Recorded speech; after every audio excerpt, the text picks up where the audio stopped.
Amigas y amigos, al país, o mejor dicho, a los venezolanos, no se le puede seguir tomando el pelo.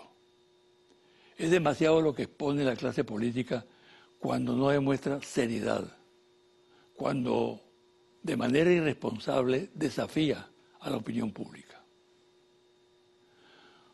Como la audiencia de este programa debe suponer, me estoy refiriendo a la forma como se conduce la dirección de los partidos políticos, de los sectores empresariales, de los medios de comunicación y de una institución como la Iglesia Católica.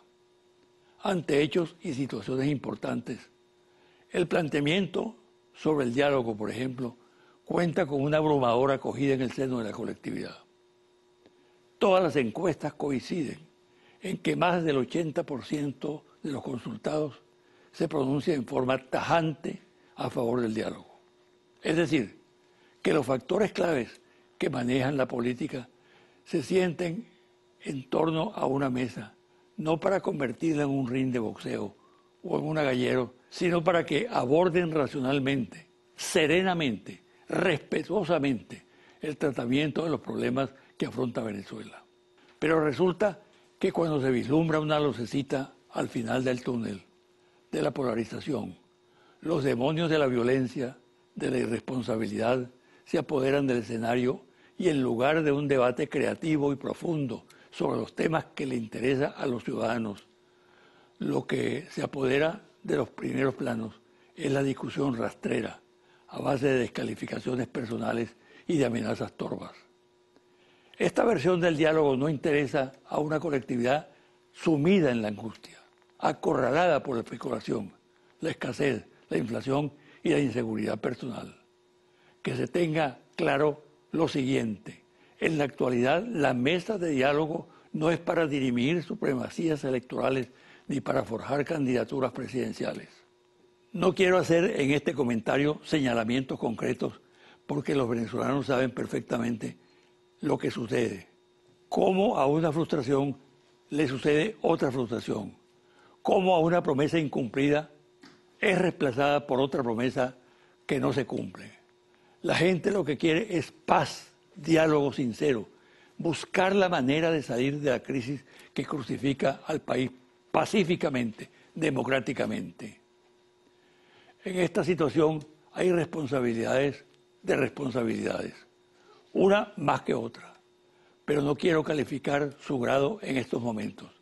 En lo personal estoy claro acerca de quiénes tienen mayor responsabilidad en las frustraciones del pueblo, pero no quiero hacer señalamientos que sirvan para encrespar aún más la situación y confundir.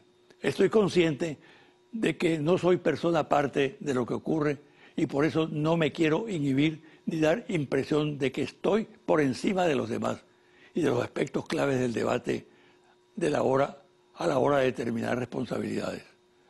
No sacaría nada con hacerlo, porque lo que pasa tiene dimensión colectiva. Pero eso sí, lo que digo en este programa recoge una angustia generalizada en busca de soluciones en el marco del respeto a la vida, a la libertad y a la defensa de la identidad nacional. Otro comentario. A las infinitas manifestaciones de afecto, respeto y solidaridad que se han producido en el mundo con motivo de la muerte de Fidel Castro, quiero agregar la mía con humildad y sobriedad. Porque para reconocer lo que Fidel representa para varias generaciones, no hace falta muchas palabras. La sola mención de su nombre es suficiente. Él le dio rostro propio a Latinoamérica, proyectó en el mundo su identidad y le comunicó a millones de seres humanos una esperanza liberadora. Al pueblo cubano, ejemplo de dignidad. A su hermano Raúl Castro, presidente de Cuba, y demás familiares, mi sincera manifestación de condolencia. Desde este programa y de su personal, gloria a la memoria del comandante en jefe de la Revolución Cubana. Pausa y al regresar converso con Jesús Farías, ministro de Comercio Exterior e Inversión Extranjera.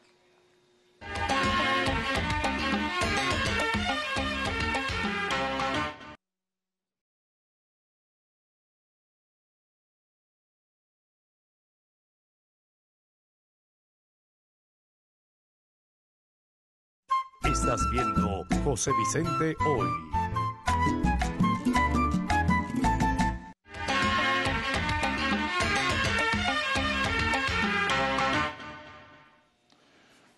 Voy a conversar hoy con Jesús Farías, ministro de Comercio Exterior e Inversión Extranjera.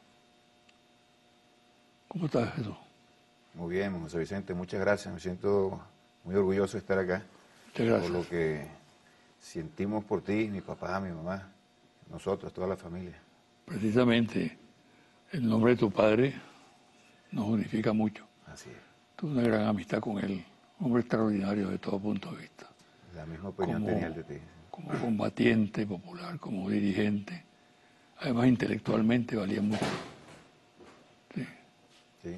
Así que bienvenido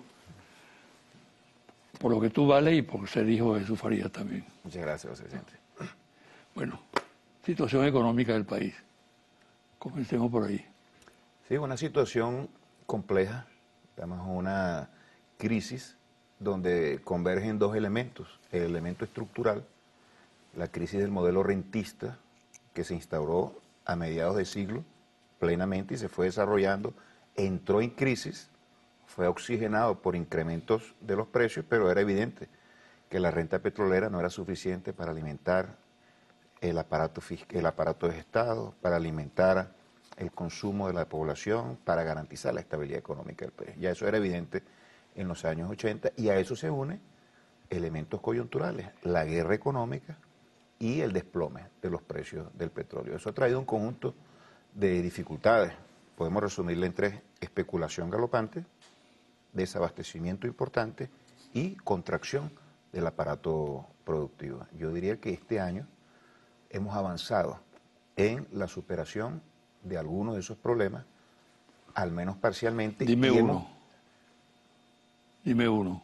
No, yo creo que uno de los elementos fundamentales es la adopción de las políticas económicas de gran coherencia, donde se revisan precios para que garanticen producción e impidan especulación, una política cambiaria que está sufriendo los impactos de la especulación cambiaria, pero que es producto de una corrección con la agenda económica bolivariana del presidente Nicolás Maduro, una política de subsidio mucho más razonable y mucho más racional en función de que los dineros públicos asistan fundamentalmente a los sectores más desposeídos, más vulnerables, más al margen, menos incluidos dentro del proceso de distribución del ingreso nacional. Esos tres elementos y adicionalmente el anclaje de nuestra política económica con sentido social. Es decir, nosotros nos aferramos al hecho de que la política económica es un instrumento para dar bienestar a la gente. Esas líneas son fundamentales. Hemos corregido lo que hemos tenido que corregir. Las tres líneas primeras, sus efectos no se notan todavía. Algunos sí. Yo diría que este es un comentario que fortalece la respuesta que te quiero formular. Nosotros tocamos piso dentro de la caída que veníamos experimentando, agosto, septiembre, y comenzamos a recuperarnos. ¿Por qué? Número uno, hay más importaciones de insumos para la producción, sobre todo para la producción de alimentos, hay más importación de alimentos que durante todo el primer semestre de este año. En los últimos 3 meses, mucho más que durante todo el primer semestre. Superamos los impactos de la crisis eléctrica muy afectados por condiciones climatológicas. Hay un impacto innegable en el diálogo con el sector económico privado, en el marco del Consejo Nacional de Economía Productiva. Hay un nivel de articulación y de confianza. La mesa que encabeza Aristóbulo. De una manera brillante la encabeza el camarada vicepresidente Aristóbulo Isturi. Y hay 2 puntos adicionales que son, uno más reciente, la recuperación de los precios del petróleo y el histórico acuerdo que se alcanzó en el marco de la OPEP y que ahora van a acompañar países exportadores no OPEP. Y un quinto elemento que es el tema político. ¿Qué efecto puede tener eso, ese acuerdo de la OPEP? El efecto, mira, aquí en Venezuela. En Venezuela vamos a tener ingresos que se calculan entre 8.000 y 9.000 millones de dólares adicionales por concepto de divisa. Eso no deja de tener una enorme importancia. Fíjate, para que todos entiendan la dimensión del problema en el que nos encontramos, porque se trata de banalizar en el debate político y los medios privados, banalizar el problema para achacarle toda la responsabilidad al gobierno bolivariano. nosotros perdimos el 75% de todos los ingresos por concepto de divisas, que en casi su totalidad provenían de las ventas del petróleo en el exterior. Eso pone en una situación de shock, de caos a cualquier nación, menos a una nación como la nuestra, que tenía un acumulado histórico de políticas sociales y tenía mucha fortaleza de otra naturaleza, pero los efectos de la crisis se hacen sentir.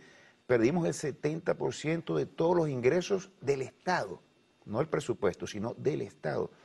Y ante esa situación, nosotros estamos observando que si los precios del petróleo se recuperan, vamos a poder minimizar uno de los impactos fundamentales, la escasez y la ausencia de divisas para una economía que aún es muy dependiente de las importaciones. Nuestra visión es ir del modelo rentista, como tantas veces se ha dicho, de la dependencia del petróleo, de la dependencia de los ingresos de petroleros, de divisas por concepto de petróleo, de la dependencia de las importaciones, la tecnológica, la financiera, a un modelo productivo que nos dé mucho mayor solidez industrial y sustituya importaciones y simultáneamente a su vez también esté promoviendo las exportaciones. Eso, tener divisas para atender las grandes necesidades de la economía y de la sociedad como un todo, es algo verdaderamente muy importante, más allá de, como lo dijo el presidente Nicolás Maduro, la nueva geopolítica petrolera que se está diseñando con el acercamiento de los países OPEP y los países no OPEP. Y aquí tenemos que destacar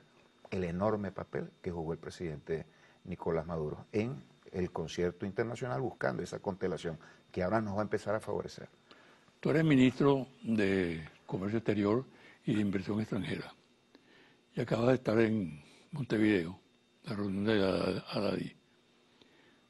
¿Qué puedes decir al respecto? Sí, fuimos a fortalecer el concepto, el enfoque y los esfuerzos de la integración latinoamericana y caribeña en ese espacio que es históricamente fundamental.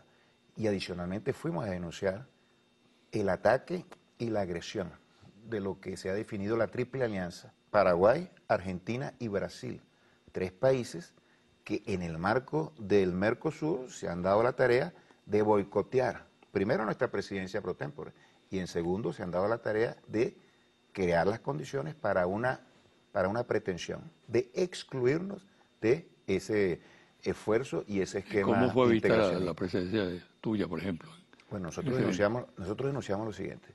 En primer lugar, es absolutamente falso de que nosotros no estemos al día con la aprobación de la normativa con la cual nos comprometimos al momento de ingresar en el año 2012. Hemos aprobado el 92% de todas las normas y de todas las figuras que están vinculadas al esquema de la integración. En 4 años aprobamos 5 o 6 veces más de lo que aprobaron los países fundadores en sus primeros 4 años. Recientemente la canciller emitió un comunicado en nombre del gobierno bolivariano donde se aprobaba un elemento clave, que es el acuerdo de complementación económica número 18, que es el que articula toda la política comercial y otros elementos de política económica. Es decir, que eso ya termina de desmantelar ese argumento absolutamente falaz de que nosotros no estábamos en condiciones de presidir y ahora de ser miembros plenos porque no habíamos aprobado la normativa. Hay una normativa fundamental que es de carácter bilateral, por ejemplo, con Paraguay, que rige mientras no se apruebe el que acabamos de aprobar.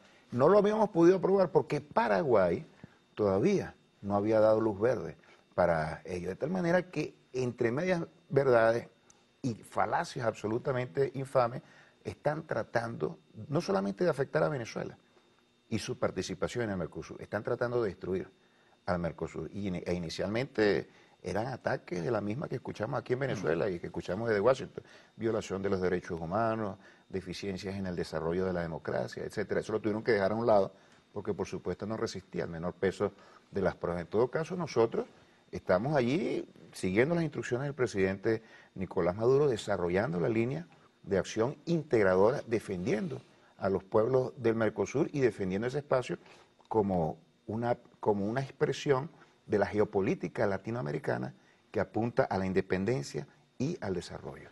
Mira, relación de la política con la economía. La oposición tiene un discurso feroz en contra de la actividad económica que desarrolla el gobierno. La descalifica totalmente. Sin embargo, la oposición no presenta ninguna alternativa en el campo económico. No se conoce su programa. O lo oculta o realmente no lo tiene. ¿Cuál es tu opinión? Lo de la oposición ha sido realmente criminal. La oposición fue uno de los principales promotores de la guerra económica desde que ésta se intensificó. Existió desde que Chávez llegó al poder, pero se intensificó hace 2 años y la oposición ha sido promotora de ello. La relación muy clara. Se agudiza una crisis económica, eso se traduce en un caos social y se derroca al gobierno. Y cuando nosotros aplicamos las políticas a comienzos de este año, pudimos contener impactos importantes de la guerra económica, entre ellos el tema de Dollar Today, y avanzar en algunos puntos. Ellos cambiaron su estrategia. Vamos a la guerra política. ¿Ah? Se ha agudizado recientemente. Exacto. Pero en ese intervalo ellos dijeron, vamos a la guerra política para impedir que la economía se recupere. Ahora estamos observando, en el marco del diálogo, cuando los obligamos y les impusimos la agenda democrática, cuando desactivamos un proceso insurreccional, subversivo, auspiciado por la misma oposición, y se está intensificando nuevamente y tiene la guerra económica y tiene múltiples expresiones. Dollar Today es solo una de ellas. Y cuando digo solo una de ellas no por descalificarla, porque quizás sea esa la de mayor impacto. La punta de lanza de todos los esfuerzos de desestabilización, porque está apuntando a la moneda nacional, algo clave que atraviesa de manera diagonal, es la transversal a todo el desarrollo de nuestra economía. Define los precios de los artículos de consumo diario, define la capacidad de compra real de los trabajadores y de los trabajadores, define la capacidad financiera de desarrollarse el Estado venezolano y su capacidad de desarrollar una política y afecta a un social. sector empresarial del país. Y por supuesto, a todo el mundo lo descompensa. Entonces tenemos aquí una situación en la cual ellos tratan de banalizarlo nuevamente. No, una página web.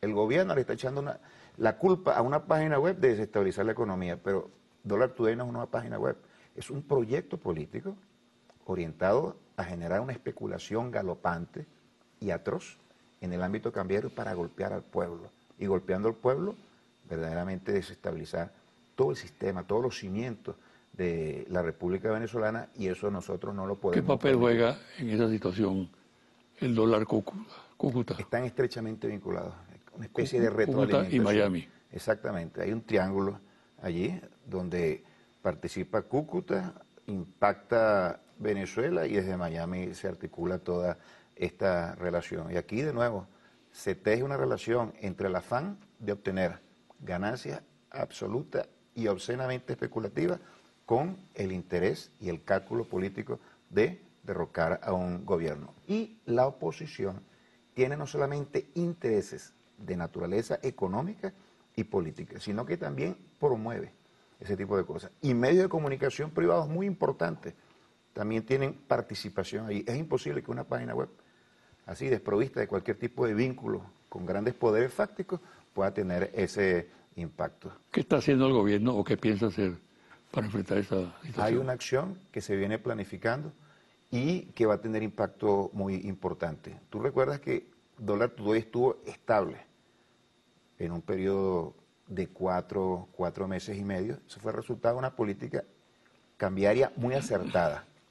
Y en medio de tantas turbulencias, se tiene que hacer una revisión permanente de las políticas que estamos adoptando para ir ajustándolas y adecuándolas a los nuevos desafíos y a las nuevas condiciones. Eso es lo que está evaluando en estos momentos el presidente Nicolás Maduro, y el martes que viene va a adoptar una decisión en conjunto con los empresarios venezolanos en el marco del Consejo Nacional de Economía Productiva. Pero no es solamente Dollar Today. El ataque feroz que sufrió PDVSA recientemente, cuando tuvo su proceso de renegociación de la deuda que se vencía. Incluso JP Morgan dio a conocer una noticia absolutamente falaz, que ellos sabían que no era cierta, que era una supuesta condición de default de PDVSA, porque un banco, Citibank, que se ha ensañado en contra de la República, ahí participó. Yo quisiera hacer una denuncia, José Vicente. Hay banqueros cuyos bancos han servido de articuladores de la República con los centros de pago y los centros financieros internacionales, que han sido citados al Departamento de Tesoro y de una manera coercitiva han abandonado sus funciones. Y eso es muy peligroso porque nos quiere aislar. Pero el Estado venezolano no contempla ninguna medida, por ejemplo, con respecto al Citibank. Hay medidas en contra de JP Morgan, ¿sí? Una denuncia que ya se ha hecho. El Citibank que opera en Venezuela, que sigue operando. El Citibank decidió de una manera abrupta en su momento retirarse de todas las operaciones en Venezuela. Ese tenía el propósito prácticamente de dejarnos en el aire. Afortunadamente nosotros logramos atajar eso y buscamos otros vínculos, pero vemos cómo nos acechan por todos lados. Pero no hay sanción para el Citibank. No sé, en En estos esa situación. momentos, no sé en estos momentos qué medidas se pueden aplicar en relación a eso, pero lo cierto son dos cosas. Número uno, están buscando impactar de una manera muy importante la estabilidad económica del país y la proyección de nuestra economía en los centros financieros internacionales. Un default sería algo desastroso.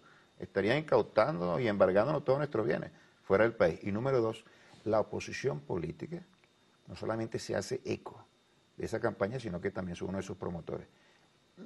Hicieron fiesta y comenzaron a difundir la falacia del JP Morgan, en el sentido de que supuestamente PDVSA había entrado en default. Eso lo tenemos que denunciar porque esa situación descalifica de manera absoluta a ese sector de la política venezolana para llevar las riendas de nuestro país. No puede, desde el punto de vista ético, ningún factor de la economía y de la política venezolana atentar en contra de la seguridad, en contra de la paz y en contra de la estabilidad de la nación.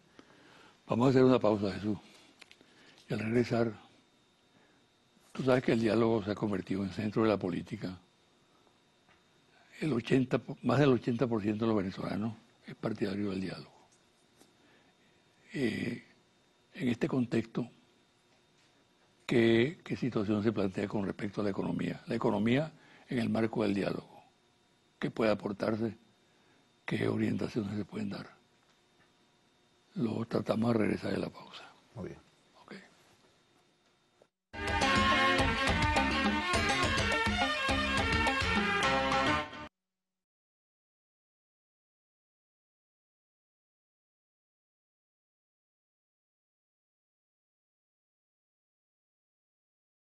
Estás viendo José Vicente Hoy.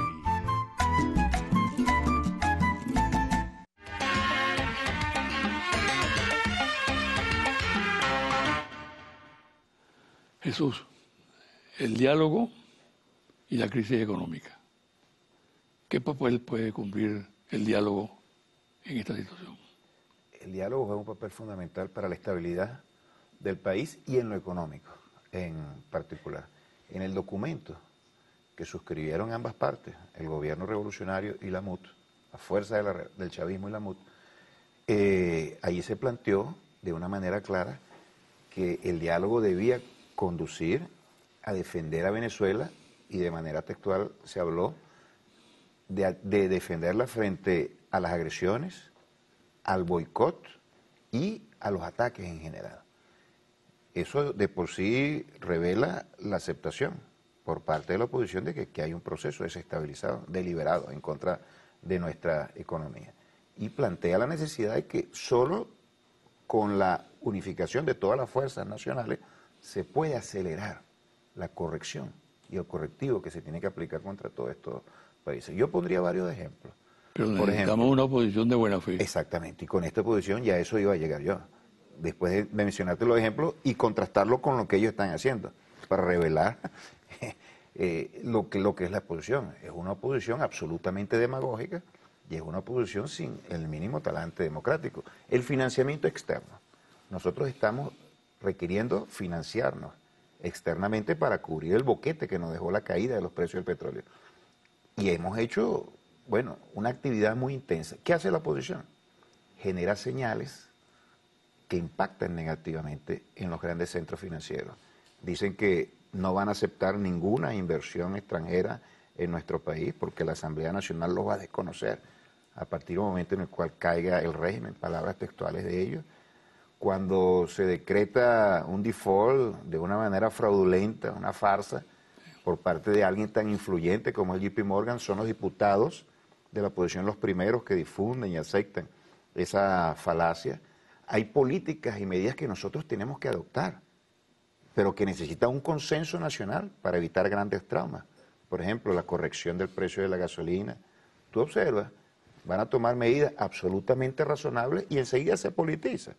Con el cálculo ese obsceno del poder, el tema de la especulación. Hay especuladores que azotan a los consumidores y los trabajadores venezolanos. El gobierno actúa y salen fundamentalmente ellos a decir que nosotros estamos atentando en contra de la propiedad privada y no dicen realmente que utilizan la propiedad privada como un instrumento de expoliación de nuestro pueblo. Entonces ahí necesitamos que la sensatez se imponga y dentro de la agenda política de la oposición se incorpore también su compromiso con las grandes tareas de la República. ¿Cuáles son los roles que se le asignan a una oposición? Bueno, obviamente ellos buscarán la forma de construir su mayoría, pero ellos también tienen que servir de contrapeso para garantizar un balance.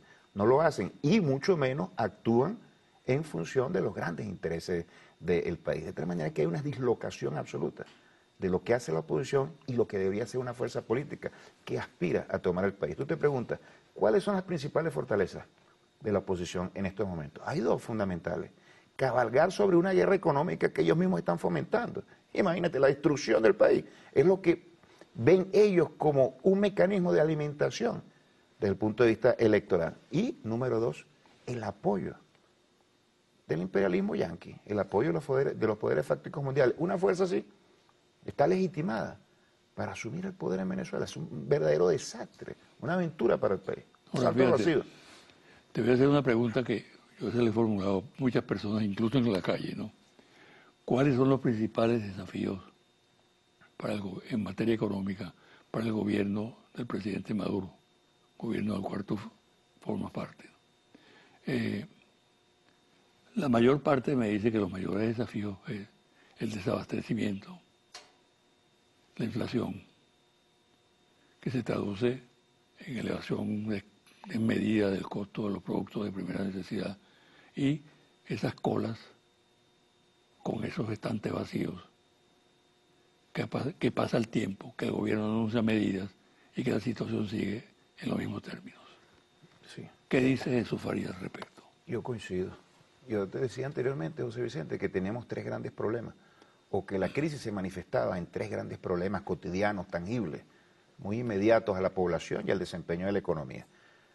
El desabastecimiento, la especulación y el desempeño del aparato productivo, que se venía contrayendo por 3 años de manera consecutiva. Yo diría que para solucionar esa situación, el primer objetivo es reactivar el aparato productivo, garantizar que este comience a crecer. ¿Hay indicios? Hay indicios, ya nosotros tocamos fondo, te mencionaba 4 aspectos, el quinto se me quedó y lo acabo de abordar, que es el tema político. Desactivamos una insurrección que preparaba la oposición venezolana, que iba a tener un impacto económico realmente muy importante. Sobre la base de esos 5 elementos, nosotros estamos observando que el año que viene tendremos, por primera vez después de 3 años de caída productiva, un repunte de la actividad económica. No va a ser un repunte muy importante, pero ya es parte de una tendencia, un punto de inflexión. Nosotros esperamos crecer entre 1.5 o 2 puntos porcentuales del PIB y eso obedecerá a esos 5 elementos. Y las políticas económicas juegan un papel fundamental. ¿Cómo hacer que la economía se recupere? Bueno, confianza con el sector privado, ahí hemos avanzado de una manera muy importante. Políticas de precios que permitan estimular la actividad productiva, las divisas escasas que tenemos, invertirlas y colocarlas con la fórmula de la acupuntura que tantas veces se ha dicho, para que precisamente sobre la base de ese plan se pueda abastecer los motores fundamentales. También están los 15 motores del presidente Nicolás Maduro, en el cual él ha puesto tanto empeño y tanta dedicación. Ellos están desplegados y estas políticas económicas son su combustible para que se terminen de desarrollar de una manera plena y el año que viene sea el año de la recuperación económica, aunque sea leve, y de la estabilización de indicadores tan importantes como los precios, que es la inflación, es la especulación. Con esos 2 elementos, el problema del abastecimiento quedará resuelto de manera progresiva, porque eso frenará el contrabando de extracción, producto de tantas distorsiones, con los esfuerzos que se está haciendo en la gran misión abastecimiento soberano y a su vez con el incremento de la producción y la mayor capacidad importadora que tendremos como resultado de los mayores precios del petróleo. Pero el presidente Nicolás Maduro está enfocado de una manera perfecta en función de los grandes problemas del país, donde la economía aparece en el primer punto y la solución de esa economía, por supuesto que será la clave para terminar de estabilizar a la sociedad venezolana. Tú eres ministro para la inversión extranjera. ¿Qué perspectivas hay en ese sentido? Nosotros ¿Hay ambiente para que un inversionista invierta en Venezuela? Nosotros hemos venido haciendo algunos recorridos en algunas economías que tienen relaciones históricas y que tienen relevancia en el desempeño global de la economía. Y hay un choque de factores. Por una parte, hay una campaña mediática feroz en contra de nuestro país. Aquí se habla de crisis humanitaria, aquí se habla de guerra civil, de una dictadura oprobiosa, y eso es lo que uno escucha allá por parte de empresarios en Europa, en otros países latinoamericanos, y es una realidad absolutamente torcida. Pero esa es la campaña de los medios de comunicación como expresión de la guerra económica. Eso espanta a cualquier inversionista y, por supuesto, a las calificadoras de riesgo que tienen como propósito crear un escudo, no para que no nos ataquen, sino para que no llegue nadie a nuestra economía. Eso por una parte. ¿Y cómo enfrentan ustedes eso? Y nosotros, bueno, tratando de difundir la verdad, la realidad de lo que está ocurriendo en nuestra economía, con todos los problemas. Tenemos una crisis.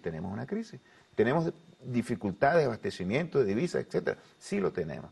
Pero no hay una economía con mayores oportunidades y mayores garantías para la inversión extranjera que nuestro país. No hay otro país en América Latina, por citarte solamente este hemisferio, América Latina y el Caribe, con tantos recursos naturales, con una población de 30 millones de habitantes, con acceso a mercados y esquemas de integración regionales como lo tiene Venezuela, con una posición geográfica tan privilegiada.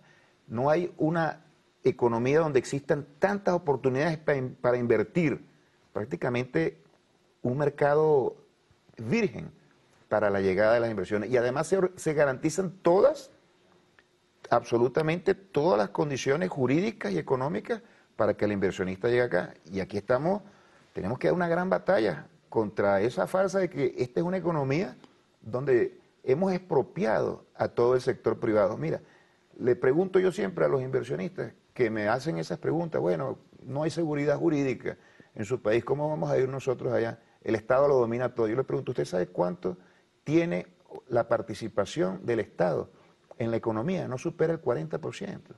Es decir, que lo que ustedes le están diciendo tiene el propósito de una manera desarticularlo, de la posibilidad de colocar sus recursos en la economía donde existen las mayores oportunidades, y lo estamos percibiendo.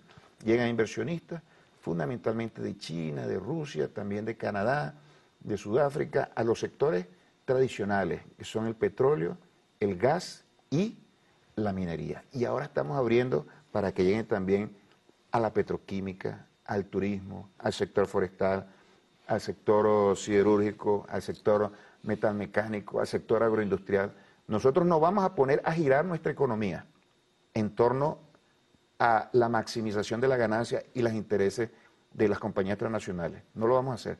Pero abrimos un espacio donde hay absoluta garantía y grandes posibilidades y oportunidades para convivir el proyecto de justicia sobre la base del desarrollo de la fuerza productiva y los aportes que puedan hacer esas inversiones, tomando en consideración también las apetencias que tenían ellos siempre, porque siempre tienen el cálculo de obtener ganancias, perfecto.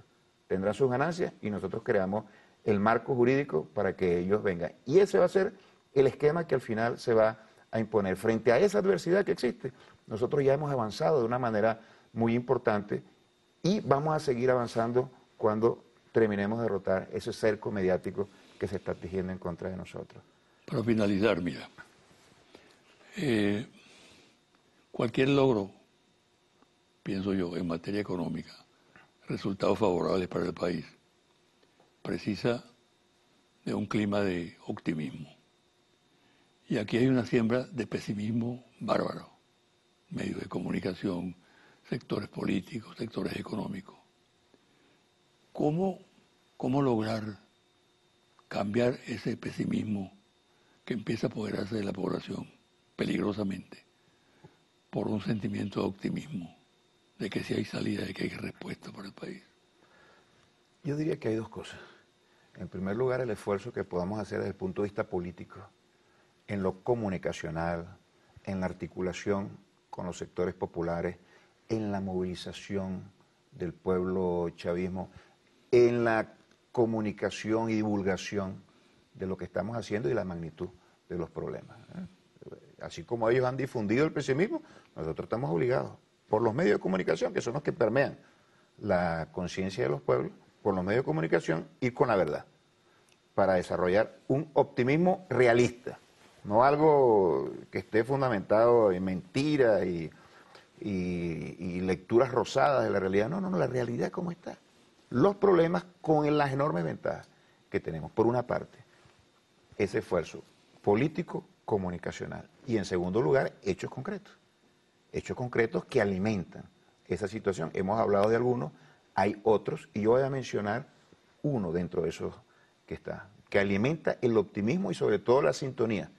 Fortalece la sintonía que tiene el pueblo venezolano con el gobierno. Este gobierno continúa con las políticas sociales pese a las enormes dificultades.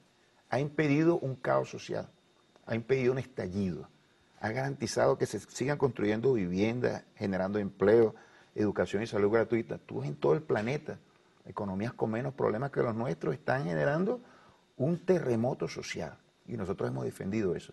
El pueblo debe saber valorar esto para asumir con optimismo el futuro, que está vinculado a la continuidad del gobierno del presidente Nicolás Maduro, el único que puede garantizar la convivencia en paz y de manera democrática. ¿Qué haría la derecha gobernando este país? No lo dicen abiertamente, pero entre pinzas se puede extraer de cada uno de sus discursos, y no lo dicen abiertamente porque tiene un costo político colosal.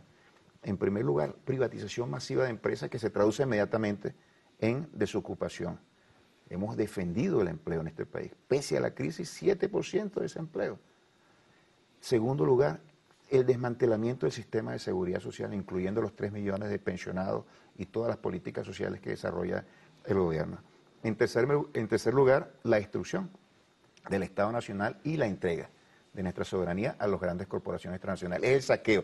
Eso lo tiene que entender el pueblo. Nosotros venimos de ese pasado. Lo que está ocurriendo en Brasil y en Argentina. Lo que está ocurriendo en Brasil. En ese espejo nos tendríamos que ver en el supuesto negado de una oposición triunfante en la batalla política. Pero nosotros confiamos en el pueblo y la reacción del pueblo ha sido altamente satisfactoria. Ha superado las mayores expectativas, las más optimistas nuestras, cuando llamamos el pueblo a la calle. Yo creo que eso ha sido una lección política para toda la dirección nuestra, realmente con la ternura y con el amor hacia el comandante Chávez. Nos han subestimado y hemos logrado una nueva victoria política, José Vicente. Muchas gracias. Muchas gracias a ti de nuevo, José Vicente. Mucha suerte. Un gran orgullo para mí. Me saluda a tu madre. ¿Cómo no? Tanto Anita como yo la apreciamos muchísimo. Igualmente, tú sabes que el afecto es mutuo. Un placer, pues. Una pausa y al regresar los confidenciales.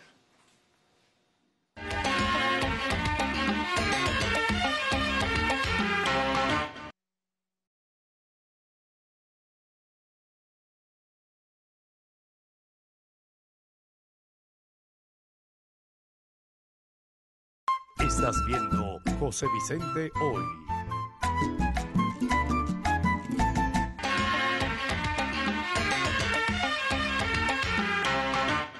Y ahora, los confidenciales. La masacre consumada por efectivos del Batallón Caribe 323 del Ejército es un hecho repudiable desde todo punto de vista. Un atropello a la dignidad humana, una violación de los derechos humanos y de la Constitución Nacional. Por tanto, repudio ese hecho y reclamo que continúen las investigaciones a fondo.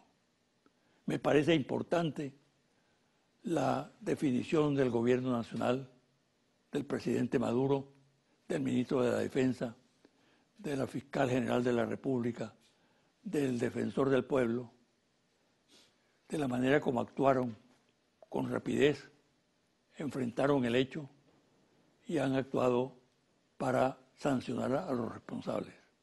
En próximo programa me extenderé en mayores consideraciones sobre esta situación.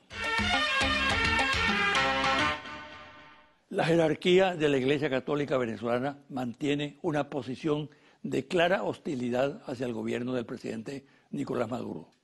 Esta posición se ha acentuado con relación al tema del diálogo y al funcionamiento de la respectiva mesa. Sorprende tal actitud que contradice la posición que sobre la situación en Venezuela mantiene el Papa Francisco.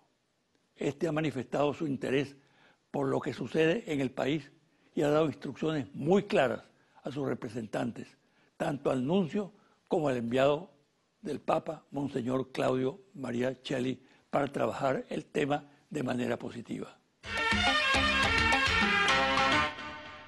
¿Qué determina la posición que mantiene la jerarquía católica venezolana? Que se expresa a través de la conferencia episcopal, de los cardenales Urosa y Porras y del rector de la Universidad Católica Andrés Bello, José Virtuoso. Por un lado, esa actitud se expresa a diario en el tono declarativo de algunos voceros con poder. Por ejemplo, Monseñor Diego Padrón, presidente de la Conferencia Episcopal, quien afirma que el Vaticano está descontento con el diálogo, cuando es todo lo contrario. O los cardenales Urosa y Porras, completamente sesgados hacia la oposición y críticos vehementes del presidente Maduro y en general del chavismo, y por otro lado, por las críticas que esos mismos voceros le hacen a la mesa de diálogo que contradicen la línea vaticana. Igual ocurre con el contraste de las declaraciones del superior de los jesuitas, Arturo Sosa, que desde Roma se manifiesta a favor de la paz y habla de caminar juntos en Venezuela a través del diálogo para lograr un clima de armonía, con lo que expresa, por ejemplo, el rector de la Universidad Católica Andrés Bello, el sacerdote jesuita José Virtuoso, quien sostiene, comillas, si no hay elecciones debe dejarse el diálogo, planteamiento que ni siquiera ha hecho oficialmente la cúpula de la MUD. Julio Borges y Carlos Ocariz, los dirigentes de Primero Justicia con mayor peso en el partido, han decidido dar comienzo a un deslinde progresivo con Capriles Radosky.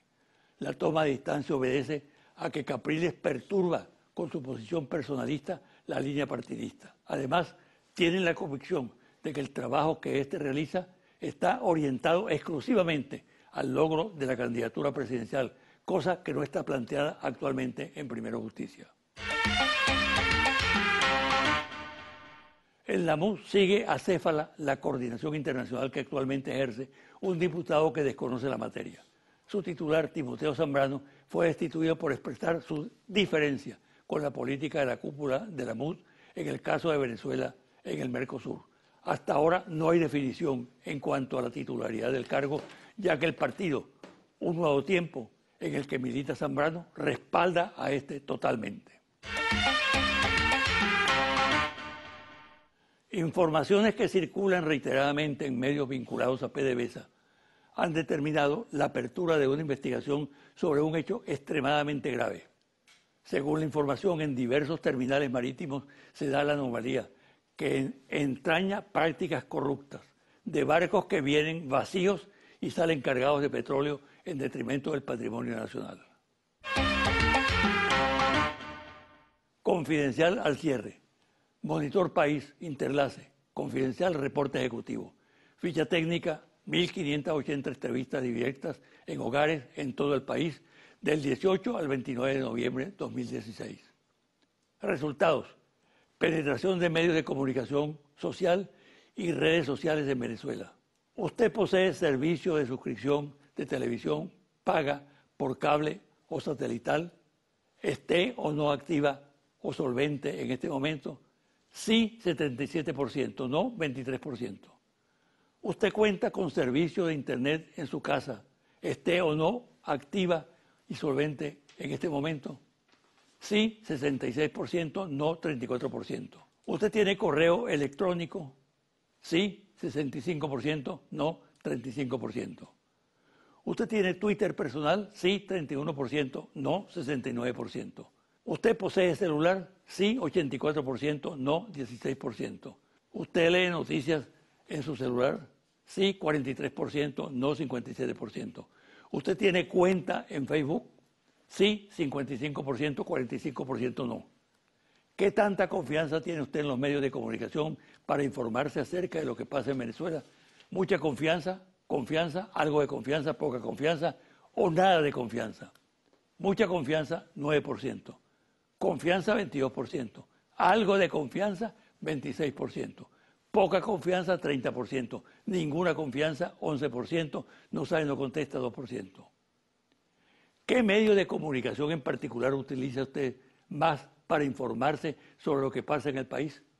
Televisión nacional, 40%. Televisión regional, 2%. TV Inter, portales de noticias, 13%. Twitter, 5%. Facebook, 0,4%. Ninguno, 1%. No sabe, no responde, 0,1%. Hasta aquí el programa de hoy. Me despido hasta el próximo domingo a las 9 de la mañana por su canal Televen.